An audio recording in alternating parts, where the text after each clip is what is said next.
सिर्फ मुसलमानों को डराने का काम करते हैं। तो ये जो समस्याएं हैं, इस समस्या पे बात ना हो जाए, इस समस्या पे चर्चा ना हो जाए, इसलिए दुनिया भर की समस्या नहीं पैदा करती है भारतीय जनता पार्टी। आप लेफ्ट की विचारधारा को अपनाते हुए, कांग्रेस लेफ्ट की विचारधारा को अपनाते हुए आपकी मेहनत की कमाई, आपका गहना, आपका जितना जमीन जायदाद है उसका सर्वे करेगी और उसके बाद वो सब में एक सरी का बांट लेगी। लेकिन यहाँ कोई मेहनत नहीं देखी जाएगी कि किसने किसकी मेहनत कितनी की है और कितना कमाया है। तो आप लोग लेनिन और मार्क्सवादी विचारधारा पर जा रहे हैं ना। आप वही विचारधारा को कह दीजिए ना कि हाँ हम लेफ्टिस्ट विचारधारा की तरह चलेंगे। लेकिन कोई मेहनत से अगर कोई कानून का पालन करते हुए अपनी संपत्ति बना रहा है तो आप कोई उससे थोड़ी वापस लेके और सब जगह बांट लेंगे। ये कहाँ तक जायज होगा? आप जिस सिस्टम की बात कर रहे हैं, मैं बार बार कह रही हूँ लेफ्टिस्ट विचारधारा। अरे विपक्ष को इतना समय दिया और कितना समय दूं सर। तो आज के इस वीडियो में रुबिका लियाकत ने समाजवादी पार्टी के प्रवक्ता अनुराग भदौरिया को डिबेट में अच्छे से धो दिया है, क्योंकि अनुराग भदौरिया से जब रुबिका लियाकत ने सवाल किया तो यह सवाल का जवाब देने के बजाय उल्टे चिल्लाने लगा। तो इस बात पर रुबिका लियाकत उससे बोली कि आप जवाब नहीं दे रहे हैं, तो वह डिबेट से भाग गया और फिर उल्टे रुबिका लियाकत को कहने लगा कि आप लोग बीजेपी को ज्यादा टाइम देते हैं, हमें नहीं, कुछ भी बोलकर भागने लगा, जिस पर रुबिका लियाकत ने उसे धो दिया है। तो भाई क्या हुआ आप खुद से ही देखिए आगे। पीएम मोदी गिना रहे थे, हज कोटा गिना रहे थे, बगैर महरम के महिलाओं का हज पर जाना गिना रहे थे, बाकी तमाम दूसरी सहूलतें मुसलमानों को जो मिली है मोदी सरकार में वो गिना रहे थे। आप सिर्फ मुसलमानों को डराने का काम करते हैं। देखिए, भारतीय जनता पार्टी पूरी तरह से एक्सपोज हो चुकी है। अब भारतीय जनता पार्टी के पास कोई रास्ता नहीं बचा है। जनता ने नकार दिया है। जो वोटर थे भारतीय जनता पार्टी के उदासीन हो चुके, उनके कार्यकर्ता घर से निकल नहीं रहे हैं, कहीं कोई रास्ता नहीं है। उनकी पार्टी बुरी तरह से हार रही है, परेशान है, क्योंकि उन्होंने लास्ट 10 सालों में जनता की बात नहीं की है, दलों की बात की है। कभी हमारी बात करेंगे, कभी उनकी बात करेंगे, लेकिन जनता की बात नहीं करेंगे। 1950 की करेंगे, 1990 की करेंगे, 2012 तक की करेंगे, लेकिन 14 के बाद जनता की परेशानी के बारे में वो चर्चा ही नहीं करना चाहते। जैसे मेरा एक मित्र कल मुझे मिला तो मैंने बोला क्या खबर है, तो उसने बोला कल शाम मेरी गली में भारतीय जनता पार्टी, कल शाम मेरी गली में एक नेता आए, बोले हाथ जोड़ के मुझे वोट दे दो। मैंने उनसे बोला आप किसानों का दर्द ले जाओ, महिलाओं की तकलीफ़ ले जा, युवाओं की परेशानी ले जा। तो वो बेचारे सन्नाटे में आए और मुझसे हाथ जोड़े और हमने उनको बोला bye bye bye bye bye bye. वो चले गए, क्योंकि वो ना तकलीफ़ लेना चाहते हैं किसानों की, ना कोरोना का दर्द लेना चाहते हैं, ना जो महिलाएं हैं उनकी तकलीफ सुनना चाहते हैं, ना जो युवा है, जो छात्र है, उसकी उदासी के बारे में सुनना चाहते हैं, कुछ नहीं सुनना चाहते, और ना उनकी समस्या का समाधान करना चाहते।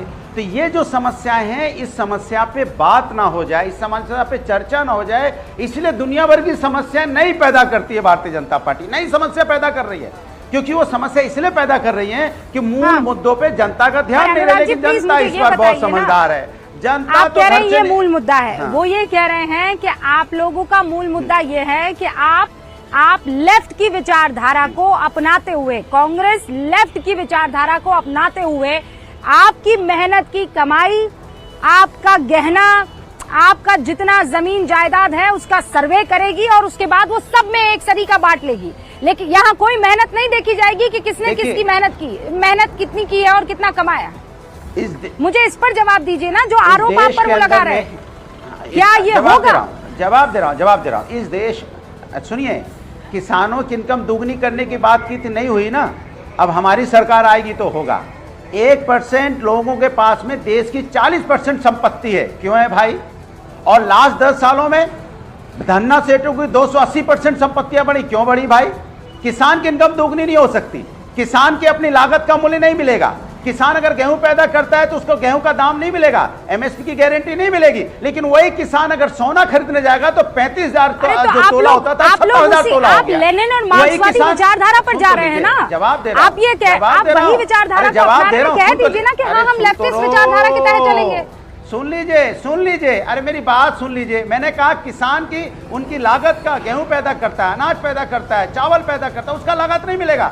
लेकिन सोने का दाम 35,000 तोले। अरे ये किसी ने मना किया है क्या? उस सिस्टम को दुरुस्त कर सकते हैं, पर आप ये कह रहे हैं कि उद्योगपतियों से उनका पैसा छीनकर, बाकी तमाम जो कमाने वाले वेल्थ क्रिएटर्स हैं उनसे उनकी वेल्थ छीनकर, ये कैसे कर सकते हैं आप? ये कैसे कर सकते हैं सर? मैं तो कह रहा हूँ नहीं, ये कैसे हो सकता है कि नहीं कुछ लोगों की संपत्ति बढ़ रही है अचानक, और यहाँ पे जो गरीब गरीब होता चला जा रहा है, या किसान की इनकम 27 रुपए पर डे रह गई है। That's a different thing, sir. चले जा रहे हैं। अगर तो मान हम नहीं लीजिए चाहेंगे गरीब और कोई अमीर गलत की तरीके दूरी से कम हो, संपत्ति को गरीब और अमीर क्रिएट कर की रहा दूरी है कम हो, तो उसकी गरीब भी जगह अच्छे सलाखों स्कूलों के में पीछे पढ़ना होनी चाहता है, चाहिए। गरीब भी- लेकिन कोई गरीब मेहनत गरीब से के बच्चे अगर भी- कोई गरीब कोई के बच्चे कानून का भी- पालन करते गरीब हुए के बच्चे- अपनी सुन संपत्ति लीजिए। बना रहा है तो आप कोई उससे थोड़ी वापस लेके और सब जगह बांट लेंगे। ये कहाँ तक जायज होगा? आप जिस सिस्टम की बात कर रहे हैं, मैं बार बार कह रही हूँ लेफ्टिस्ट विचारधारा है। ओके अनुराग जी, बस एक सेकंड रुक जाइए, इसका जवाब शहजाद पूनावाला देंगे। अरे सुन लीजिए, नहीं ओके नहीं चलेगा, ओके नहीं चलेगा, जवाब सुनना पड़ेगा। ओके कैसे होगा? नहीं ओके क्यों होता है? ओके नहीं है, पहले जवाब सुन लीजिए। मैं जवाब दे रहा हूँ, किसान लगातार मेहनत कर रहे हैं, जवाब सुन लीजिए। किसान नहीं जवाब अभी नहीं, मैं एजेंडा नहीं, आपको मौका दे एजेंडा दूंगी। नहीं, शहजाद पूनावाला को भी किसान मैंने नहीं, जितना मौका जवाब दिया, अभी आपको मिलेगा, मौका जवाब दिया है, आप रुक जाइए। जवाब मिलेगा। आप पहले आप वाजपेयी जी, आप पहले वाजपेयी जी, फिर मैं आऊंगी आपके पास। वाजपेयी जी, समय दिया था बीजेपी को, विपक्ष को भी समय दीजिए।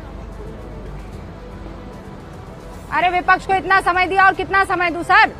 रेशियो के मुताबिक आपको वक्त से ज्यादा वक्त दे दिया है मैंने।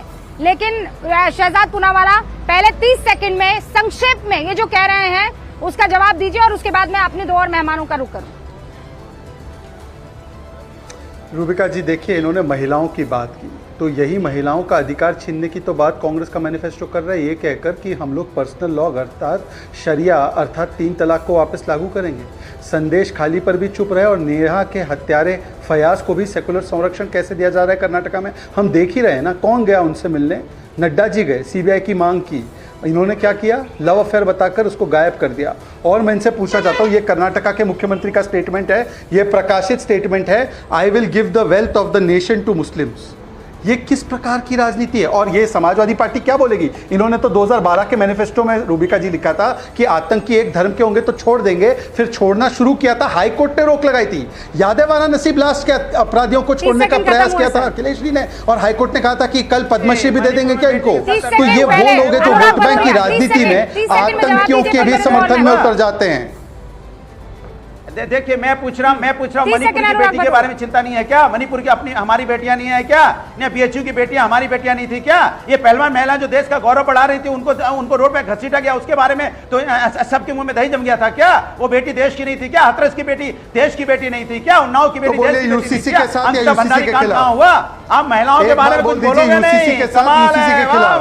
बारे भैया, बारे बीजेपी, बधाई भैया, क्या बात है। मैंने खुश हो जाइए, पर ये बहुत सेंसिटिव टॉपिक है और मैं आप दोनों को रोक रही हूँ। अनुराग भदौरिया जैसे लोगों से जब सवाल किया जाता है तो ये लोग ऐसे ही सवाल का जवाब देने के बजाय उल्टे कुछ भी बोलकर निकलने की कोशिश करते हैं, और कभी भी इन लोगों के पास सीधा सीधा किसी भी सवाल का जवाब नहीं होता है। हर बार ये लोग उल्टा पुल्टा जवाब देते हैं, और फिर जब इन्हें आज की तरह ही टोका जाता है तो ये लोग बौखला जाते हैं, कभी डिबेट से भाग जाते हैं तो कभी सामने वाले को ही गाली देने लगते हैं, जिस वजह से चुनाव में इन लोगों को हर बार भुगतना भी पड़ता है इसका नतीजा। फिर भी ये लोग इतना बेशर्म में कोई फर्क नहीं पड़ता है। खैर, आपको अगर थोड़ा सा वीडियो अच्छा लगा तो वीडियो को लाइक कर दीजिए, और ऐसे ही वीडियोस के लिए आप हमारे चैनल को सब्सक्राइब जरूर कर लीजिएगा। हम मिलते हैं बहुत जल्द किसी और वीडियो में।